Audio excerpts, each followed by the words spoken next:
Hello, my friend. This is Clyde. Where is your faith? So Jesus had just done a big one, a miracle. Do you know anyone who does miracles like Jesus? He's just like what the song says, miracle worker, promise keeper, miracle worker, miracle worker. No kidding. Jesus makes miracles seem like possible. Like the time when he woke up. He did not put on the miracle coat. He didn't open the Bible to a specific section. The storm was behaving like one of the many storms in the Caribbean at this time of the year. The boat was filling up, which means any minute now, the boat was going down and they would all drown, including Jesus, who was sleeping down below. So they panicked and screamed at him, "Master, Master, we are going to drown." That's crazy, right? What can he do in a storm? Well, he healed lots of sick people, and we saw him raise the dead man. Come on, man, I bet he can fix this storm, or else all of us are going down to a watery grave. So Jesus, the miracle worker, goes over to the edge of the boat, and believe me when I tell you that all he did was say 3 words: peace, be still. What? You really want to know what happened? The storm subsided and all was calm. Wait for it. Wait for it. It's coming. Where is your faith? That's the question he asked the disciples. Come back with me to reality. That was then, as recorded in Luke 8. This is now. I have a strong feeling that was not the last time Jesus has ever asked his followers that question. Today, right now, he is right here asking you and me that same question. Where is your faith?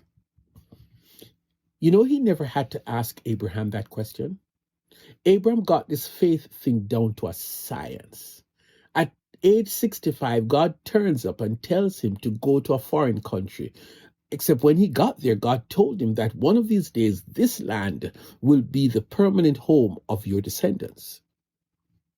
Abraham and God, they had an understanding. Well, 10 years later, he and God met up again, and this time he asked God if this descendants bit means maybe my servant, because God, you probably might not have noticed, but me and my wife, Sarah, we don't have any children. God told him then, don't worry, you are going to have a son. Well, if God told you that, you'd be busy trying all the time to have a baby, right? But God was operating on his heaven's clock. Abraham and Sarah had their promised son, catch this, when he was 100 years old and she was 90. Don't even bother to try imagine your grandparents having children at this stage. But God never had to ask Abraham, where is your faith? Because he believed that what God said, that it was going to happen. No if, but, or maybe. Abraham had faith. Well, how about the walls of Jericho? You've heard of that, right? The people followed their beloved leader, Joshua, and walked around the place, but they must have looked crazy. Whoever heard of an army, let alone a set of ordinary folks, marching around a city with high walls, not 1 day, not 3 days, but 7 days? And on the last day, they did some speed walk because they went around the walled up city 7 times. Let the Bible tell you the rest. By faith, the walls of Jericho fell after the army had marched around them for 7 days. Hebrews 11 and verse 30. What did they do? Well, the last time when they were going around, they shouted like emptied their lungs, shout, and immediately the walls came crashing down to its foundation.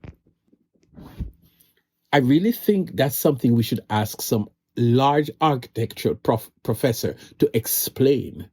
Never mind, don't waste your time. It was a miracle, and God honored the faith of those crazy people who marched around the city walls all those many times, and all they did in the end was to shout. And God did not have to ask them, "Where is your faith?" How many times has God asked you that question? As for me, a zillion times. God has to ask me that embarrassing question. Oh, you too? I wonder if you can recite Hebrews 11 verse 1. I sure can. Now, faith is confidence in what we hope for and assurance about what we do not see. There. Okay, can you finish this one? Without faith, it is impossible to please God. Hebrews 11 and verse 6. So what am I doing wrong? Why does God keep asking me, where is your faith? Those guys on the boat in that storm, they saw storm, and that meant death. But Jesus took care of the storm and then turned around and asked them, where is your faith? Where did they go wrong? Faith requires that you do not have fear.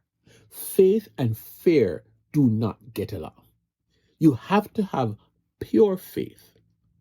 You see, Jesus is on this boat, and no storm can take you out because Jesus is on this boat.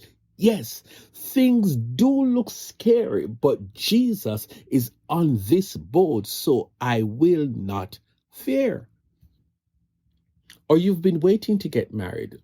Almost got married once, but it fell through, and now you are getting older, and for years you've been asking God for a spouse. I think I have faith, but God comes along and tells me that there is a block of doubt in my heart. How did he know that? All those times when you asked the what if questions. What if nobody asks me to get married? What if nobody sees me as a good candidate to get married? What if I get married and we get divorced? What if Jesus says, if you have faith and not doubt? Matthew 21 verse 21. What is it that you want God to do for you? I'm serious. Heal you of that terrible disease you have? Boost your finances so that you can be able to buy a house and not continue renting? Or you're in a tough college program and the failure rate is high and your finals are coming up and you're scared? And what about that prophecy that told you that God was going to bless you on the job? And it has been 4 years going on 5 and not one single promotion.